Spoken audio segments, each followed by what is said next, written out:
So this is part 2 and आते ही मुझसे सब्र नहीं हुआ। मैंने कैलेंडर देखा, माँ काली का कितना प्यारा मुहूर्त था और ये साल है 1433। फिर ये प्यारा सा एडिशन मिला था नववर्षों का मियामोर का, और हम लोग ना ग्लूकोन डी पी लिए थे, बहुत गर्मी था। आज के दिन नीम और हल्दी लगा के नहाना पड़ता है, तो मैं आके नहा के न्यू कपड़ा नाइटी में पहन ली थी और मम्मी ने बहुत टेस्टी सा खाना बनाया था, वो सब खा के लास्ट में मीठा मुँह भी कर ली थी।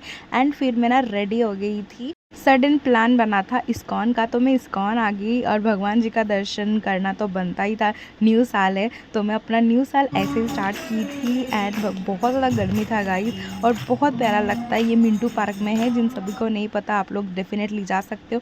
और फिर रात को खाने में था यही सब, एंड रात में हम लोग सब पारा में आ गए थे, भगवान जी का दर्शन किए, और तातान मम्मम मायरा सब लोग थे। हम लोग बहुत ज़्यादा मस्ती किए, और आज ना और एक सरप्राइज़ मिल गया था हम सभी को कि मम्पी दी सर्टन आ गई, एकदम सरप्राइज था। इधर जीजू मम्पी दी के साथ हम लोग सारा बातें किए। ऐसे ही बीता आज का दिन।